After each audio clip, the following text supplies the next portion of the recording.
Meus amigos, minha amiga. Que bela entrevista. Que bela entrevista, hein? Chegou chegando o Boto, hein? Não tem meias palavras com ele, não. Botou a camisa 10, só falta a faixa Não agora é? de capitão. Cara, eu saí anotando um monte de coisa aqui para não me perder. O Di Maria, ele comprou por 2,7 milhões e vendeu por 27. Sim. O Anderson, que hoje é o goleiro do City, Ederson, né? Saiu de graça e ele vendeu por 40 milhões. Ou seja, ele tem essa experiência, ele conhece os jogadores brasileiros. Criou uma expectativa danada. É expectativa e realidade. Criou uma expectativa danada. A expectativa que ele possa fazer isso é grande. Pelo trabalho, pela confiança, e eu acho que ele mostra confiança. Eu vou fazer isso. Porque era isso que faltava ao Flamengo. Chance é um empresário de ganhar mais, né? O Boto conseguir colocar em prática tudo isso que ele fala. Se o Flamengo for administrado desta forma, é uma máquina.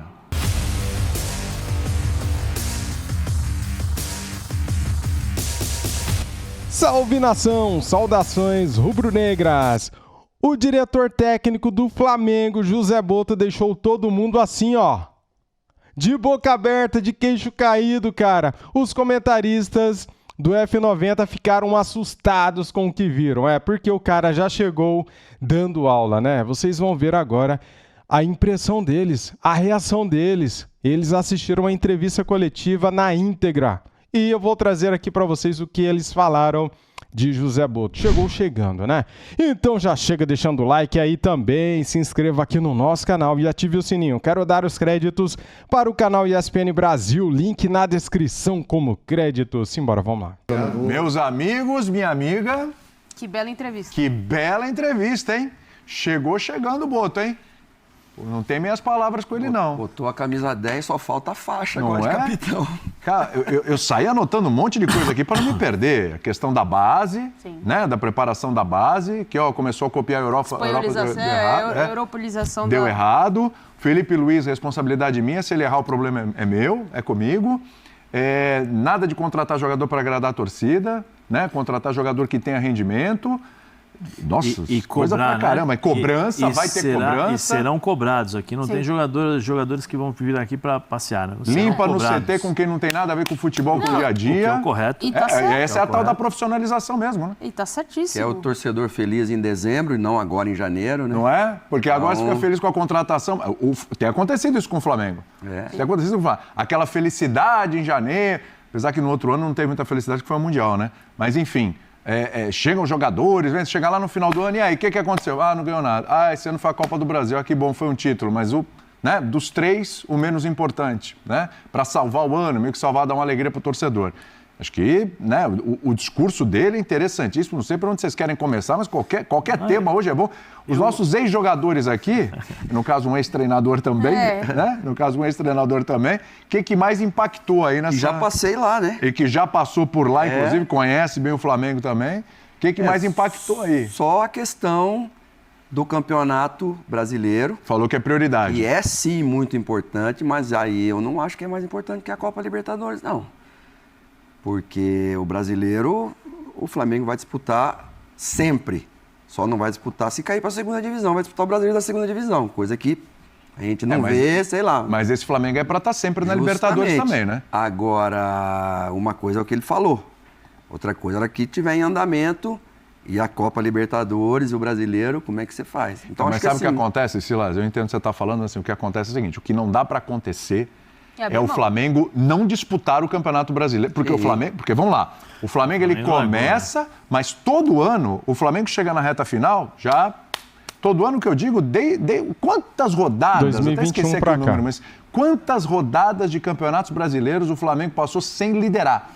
Esse time do Flamengo é um time que mesmo que esteja em 3 competições, mesmo que a situação seja apertada e tal, e espreme daqui, de lá, e jogador machucado, é um time, é um clube para estar sempre brigando ali pelo título, chegar na última rodada podendo ganhar, ou até a penúltima rodada, brigando e tal. Não pode acontecer que o Flamengo vai desidratando o campeonato e chega na reta final. O que aconteceu nos últimos anos?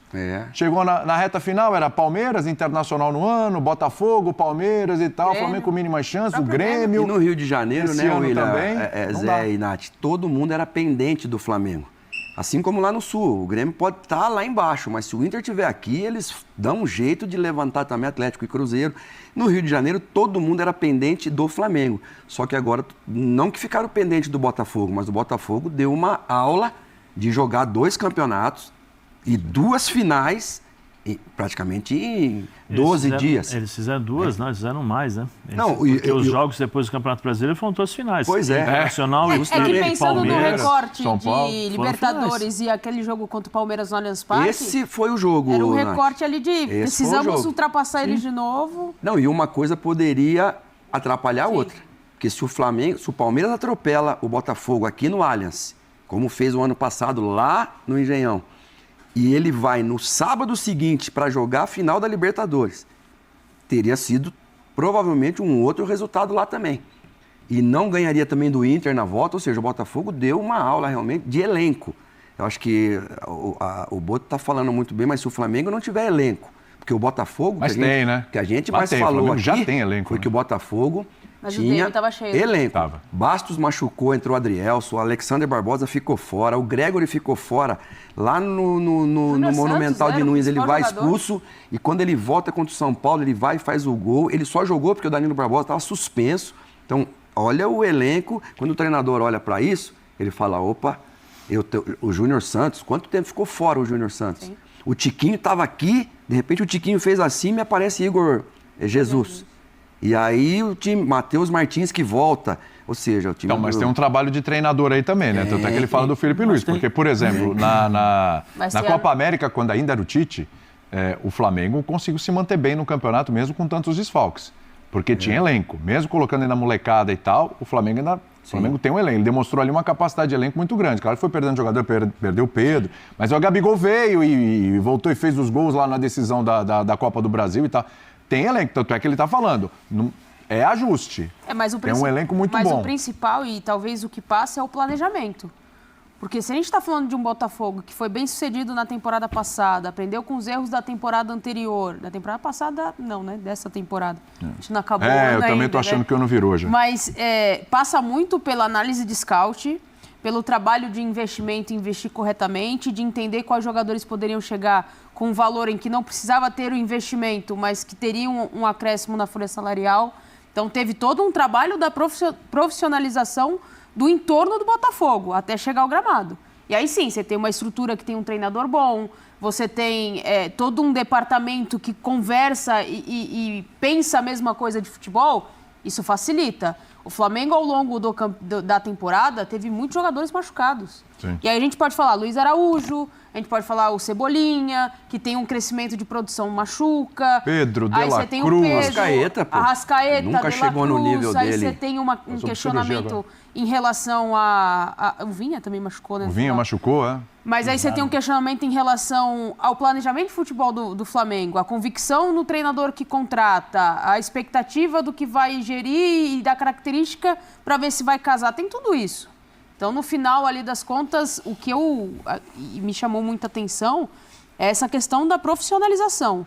Quem não tiver de acordo não vai trabalhar no Flamengo, quem estiver pensando outra coisa de futebol não vai fazer parte do planejamento do Flamengo, seja treinador, jogador, cozinheiro, o que for. Tem que estar alinhado com o que é o pensamento do Flamengo para a temporada. E aí eu acho que isso torna o Flamengo mais competitivo, um time mais firme, um time mais pronto para brigar por qualquer campeonato que vai disputar. O que, assim, para mim são vários fatores que são importantes ali e eu acho que tem um aceno muito forte aí, primeiro do BAP, né, do presidente. Antes de mais nada, desejar um bom trabalho ao BAP, né, que ele consiga desenvolver as ideias. Eu gostei muito da explicação dele, como o Flamengo perdeu dinheiro com o anúncio do Camisa 10 do Arrascaeta. Eu gostei muito. É aí que não tem a tal da profissionalização. Gostei muito, ele foi muito preciso, pontual e profissional naquilo que os grandes clubes do mundo fazem com as suas marcas, né? Transformam as suas marcas em potências e o Flamengo tem esse poder por conta da quantidade de número de torcedores e o que ele pode fazer. E uma coisa que é muito importante quando você é presidente, ainda mais um clube de futebol como o Flamengo, aqui o Silas que trabalhou lá sabe, eram outros tempos, mas ele sabe como funciona pela grandeza, é você saber delegar funções. Você delegando funções, você diminui, não a pressão ela vai existir, mas você consegue ter relatórios e acompanhar todos os departamentos porque você confia nas pessoas que estão ali e essas pessoas provavelmente elas terão que entregar relatórios e você vai acompanhar, ou seja, você não precisa ficar com os olhos o tempo todo, vai para lá, vai para cá, começo da natação e vou até o remo, não é? Não, futebol, vem cá, Boto, José Boto, você vai ser o responsável pelo futebol, está aqui nas suas mãos. Primeira frase dele, assim, uma das frases. O BAP me deu autonomia para mandar embora o Felipe Luiz. Faça o que você quiser com o futebol. Você é o chefe. Sentei com o Felipe Luiz. Antes de sentar com o Felipe Luiz, fiz 2 análises diferentes do nosso elenco. E aí você já percebe que o cara realmente é profissional do futebol. Primeiro, foi trabalhar. Analisei todo o elenco. Achismo.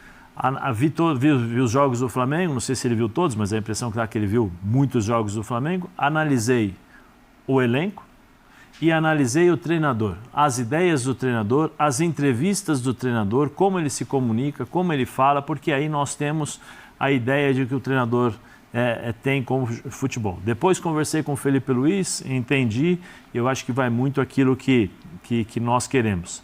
Uma das grandes das coisas que ele já tinha feito isso, já tinha dado uma entrevista na época do Shakhtar, ele falou assim, e ele falou aí do Shakhtar, né? Ele falou assim, nós tivemos 2 nuances diferentes, né? Mas a filosofia e a base, a essência do futebol do Shakhtar era uma só.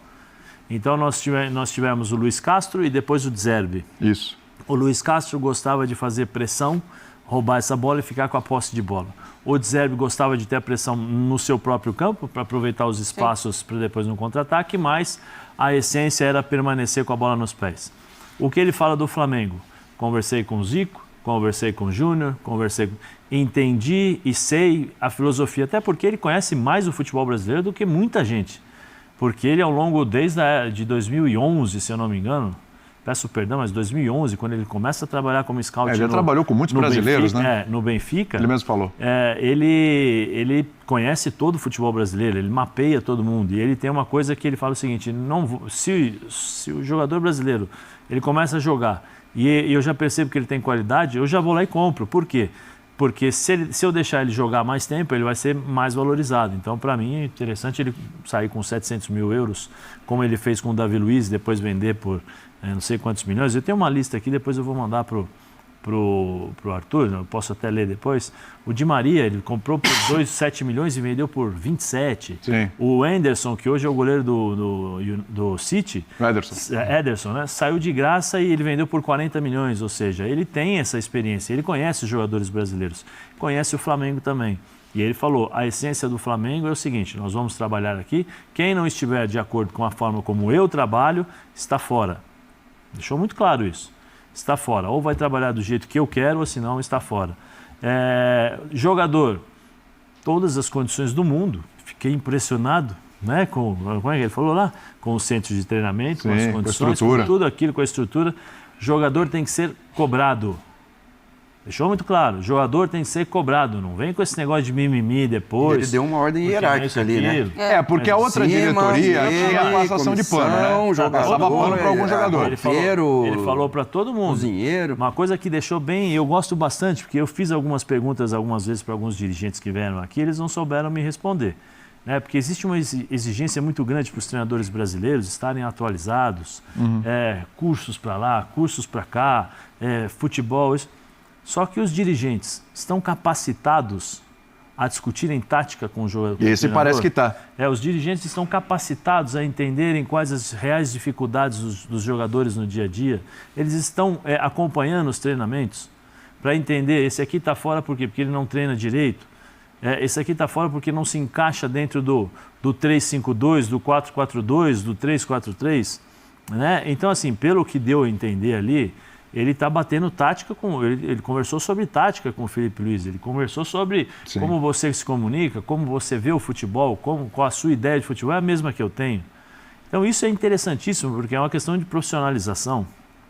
Não tem mais aquela coisa com todo respeito ao Marcos Braz, né? Real Madrid pode esperar, a tua hora vai chegar. Você não vai esperar nunca disso aí do Boto.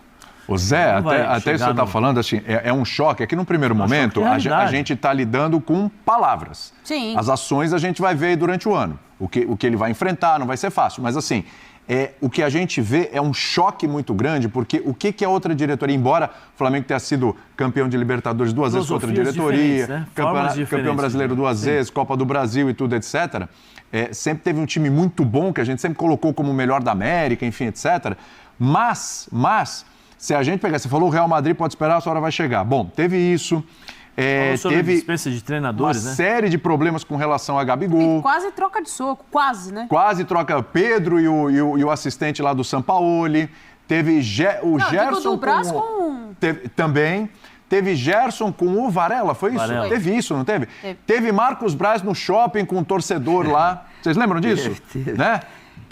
O que teve de problema de gestão extra-campo, que afeta diretamente o campo no Flamengo, foi uma loucura. Então, assim, e as trocas de treinadores, coisa aleatória falou, e né? tal. Ele falou, Vazamento de áudio do Rogério Ceni, não sei se vocês lembram disso também, que Qualquer problema, eu sou o responsável pelo treinador. Venham cobrar a mim. Foi isso que ele falou? Venham me cobrar ou venham cobrar? Alguma coisa? É falha, né? Venham me cobrar. Responsabilidade minha. Responsabilidade é minha, porque eu Mas deixei. não é? Então, assim... E eu nunca, sabe, ouvi, isso de nenhum dirigente do Flamengo da última... Nenhum Posso estar dirigente, errado, hein? não.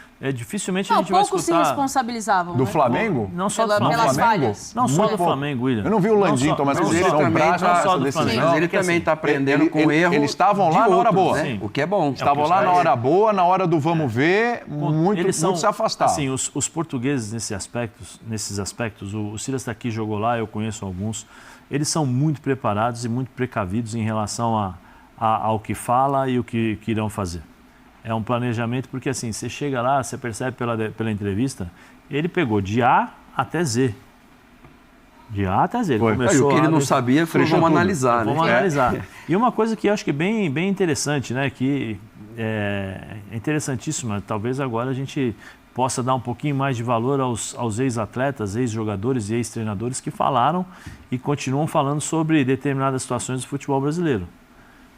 E não é o primeiro que fala. Não é o primeiro que fala. Vocês estão querendo copiar a Europa, Pois vocês é. perderam, por isso que vocês essência. estão mal. Perderam a essência. Né? Então, assim, tem muitas Sabe coisas. um cara de fora falar Tem isso? muitas coisas. Precisa ver um cara de fora para mostrar para a gente que tem coisas que estão erradas. Só que aí eu entro num detalhe, que eu acho que aí é uma coisa que a gente tem que cutucar mais a fundo. As categorias de base hoje, como elas são tratadas? É o QI e o QC, quem indica e quem contrata. Os treinadores de base hoje com 14, 15 anos, que a preocupação que você tinha antigamente de formar o jogador, formar o ser humano, né? Hoje você já não forma mais, porque o treinador tem a obrigação de ganhar. Se ele não ganhar, ele está fora. Né? Então a pressão vem fora. O que ele falou ali, é um erro você colocar o sistema tático nas categorias de base o mesmo que o profissional. É um erro. Você tem que formar o jogador. Você tem que ensinar o jogador a bater na bola, você tem que ensinar o jogador a cabecear, você tem que ensinar o jogador a parte técnica. Eu lembro até hoje, muito chato, era chato. Eu tinha 12 anos, eu treinava com as categorias acima. O Silas também, provavelmente, é dessa época. Tele Santana era chato pra caramba com isso aí. Você, William, você fazia 2 ou 3 vezes por semana apenas trabalhos técnicos, com bolas diferentes, bolas de borracha, bola de tênis, bola um pouquinho maior, forca e trabalho técnico. Hoje em dia você não faz mais isso. Então, assim, seria interessante as pessoas procurarem entender os recados que foram dados aí pelo Boto para que a gente pudesse ter realmente esse tipo de situação. E eu acho que o Flamengo dá um grande passo para deixar aquele, não vou dizer o oba-oba interno, porque o oba-oba externo, no sentido que ele fala, olha, eu não quero agradar a torcida em janeiro, eu quero que a torcida esteja feliz em dezembro. É isso. E nós estamos pensando em rendimento. Rendimento significa o seguinte, eles não vão contratar o jogador que está 3 meses parado sem jogar, ou 6 meses parado sem jogar, ou o cara que está vindo da Europa, que está encerrando carreira. Vem cá, qual é o teu rendimento aí? Quantos jogos você faz por ano? Você faz 10 jogos por ano e você quer ganhar aqui milhões e quer jogar 10 jogos. Se você não joga na Europa, que se joga bem menos, imagina aqui no Brasil. Sim. Você vai jogar 70 jogos por ano. Porque 70 é a média do Flamengo, 60, 70, porque ele vai disputar na maioria dos campeonatos e vai chegar lá na frente. Agora, ser campeão ou não é uma outra coisa. Né? Então, é muito legal, foi muito boa essa entrevista agora. Uma coisa é... Criou uma expectativa danada. Expectativa e realidade. Criou uma expectativa danada. A expectativa que ele possa fazer isso é grande, pelo trabalho, pela confiança, e eu acho que ele mostra confiança, eu vou fazer isso. Agora, a realidade, e a gente sabe como funciona, e aí não é só no futebol brasileiro, são em todos os lugares. Você tem a questão de resultados. Os resultados, eles dirão muitas vezes o que você vai conseguir fazer ou não. Em todos os lugares. Você vai na Inglaterra agora, o que tem treinador sendo mandado embora, porque não consegue ganhar. Você vai na Itália, tem treinador sendo mandado embora. Né? O Ancelotti, até bem pouco tempo atrás, aí, se o Real Madrid não ganhasse 2 ou 3, todo mundo estava questionando se vai ficar ou não. O Guardiola. Então, assim, a cobrança, ela chegou em todos os lugares. Sabe por quê, William? Porque existe muito dinheiro envolvido. Sim. Sabe por quê? Ele falou assim, rendimento, você compra um jogador de 10 milhões e não está preocupado se ele vai render ou não? Pois é, sabe outro que é ponto bom da entrevista. Cobrança. Meu filho, eu vou pagar coletiva. 10 milhões por você não vai correr? Não, aqui não, aqui você vai correr. Vou falar uma coisa. Se ele conseguir colocar em prática, Silas, ele conseguir colocar em prática tudo isso que ele está falando, e vamos lá, num primeiro momento, a gente vê, está alinhado com a nova direção, porque foi uma escolha da nova direção. Está alinhado, né? A conversa está ali. Está alinhado com o Felipe Luiz, porque ele analisou o trabalho do Felipe Luiz, teve carta branca para decidir se fica ou não fica, continuou com o Felipe Luiz e falou o que falou sobre o Felipe Luiz, que é um treinador, vai ser um treinador brilhante no futuro, etc. Ele vai ter um futuro treinador top no futuro e tudo. Então, assim, e com o elenco, porque aí o Flamengo já tem um elenco à disposição que é maravilhoso. Fazendo alguns ajustes. Ele mesmo disse, olha, a verba que tem aí para contratar é o suficiente. E não vou falar quanto nós vamos gastar, e não vou porque falar é uma coisa interna. Exatamente. Então, assim... Até para não dar... Porque era isso que faltava ao Flamengo. Chance ao empresário de ganhar mais. Se o Boto conseguir colocar em prática tudo isso que ele fala, se o Flamengo for administrado desta forma, é uma máquina. Porque o que emperra essa máquina é o extracampo, é a forma como o Flamengo estava sendo administrado. O que emperrava a máquina. Se essa máquina estiver funcionando desse jeito, ela vai estar muito azeitada. Vai ser difícil enfrentar o Flamengo. E a questão do imediatismo também, porque ele fala da base e ele fala dos ídolos. Zico, Júnior, outros jogadores que é o DNA do clube, são a essência do clube, que precisa voltar aquilo e tal. Agora, o Zubeldia, a gente entrevistou ele aqui no Bola da Vez e ele falar do William Gomes, foi falar de outros jogadores do São Paulo que estão surgindo. Ele falou, mas diferentemente de um jogador, o Palmeiras foi buscar o Estevão, o Atlético Paranaense foi buscar o Vitor Roque lá no Cruzeiro, e o jogador já estava mais ou menos pronto para o profissional. O Zubeldia falou assim, um jogador ele precisa de no mínimo 4 a 5 anos para ser trabalhado. Porque você sobe um jogador... e todo mundo já acha que não sei o quê, mas e aí? A família... Por isso que o jogador oscila, ele explode, ele oscila e tal, até ele se acerta. Porque tem os craques, o extraordinário, que você sabe que vai subir, ele vai render, e tem os que você tem que... Exato. Não, e a base, qual que é o objetivo principal da base? O Zé falou aqui, não é ganhar. É formar. É formar para cima, Sim. Pro time de cima. Mas aí o treinador da base, se ele não ganha, ele é despedido. Então esse é outro lado que a gestão precisa trabalhar. Eu estive almoçando com o Zico fazem 2 semanas, lá em Campinas. E ele falou assim, pode ter acontecido, ter havido um jogador que deu passe, ele falou, no mundo inteiro, hein? Não estou falando de jogador brasileiro só não, que possa ter dado passe igual ao meu, mas melhor do que eu não tem ninguém. Galera, agora nós conseguimos enxergar e ver a diferença, né, cara, entre Marcos Braz e José Boto, né? O Marcos Braz era o seguinte, ele só contratava jogador pronto, jogador renomado, jogador que chegava para jogar, né? E pagava uma fortuna por isso. O José Boto não, ele vai na raiz, ele vai na fonte, ele vai direto na base, ele pega um jogador que tem potencial, paga barato, lapida o cara e o cara explode para o mundo, né? Isso aconteceu com vários jogadores que ele lançou. E eu vou trazer aqui na segunda parte do programa todos os jogadores que o José Boto contratou barato e vendeu 20 vezes mais caro. Vou trazer aqui para você na quarta-feira, amanhã, dia 1º de janeiro de 2025, tá bom? O vídeo era muito grande, eu cortei em 2 partes para você. Trouxe aqui a primeira parte da imprensa surpresa, assustada, impressionada com o José Boto, com a entrevista que ele deu, falando de base, falando da essência do futebol brasileiro, falando do Felipe Luiz, falando que o jogador vai ter que se doar muito, vai ter que jogar muito, se quiser permanecer no Flamengo, né? E isso é certo. Isso é ser profissional. Essa é a diferença do José Botto para o Marcos Braz. O Marcos Braz, ele foi importante, foi. O Flamengo ganhou vários títulos, ganhou. Só que poderia ter sido melhor se o Marcos Braz fosse mais profissional, né? Olha só quantas multas de técnicos o Flamengo pagou, né? Daria muito bem para contratar o melhor técnico do mundo com o valor dessas multas, né? E é isso, galera. Não percam então amanhã a segunda parte do programa, trazendo aqui para você todos os jogadores que explodiram com o José Botto, né? Ele comprou barato e vendeu 20 vezes mais caro. O Di Maria foi um deles, por exemplo. Valeu, deixa o like para ajudar, se inscreva aqui no nosso canal e ative o sininho. E desde já quero desejar para você boas festas e um feliz ano novo. Saudações rubro-negras. Fui!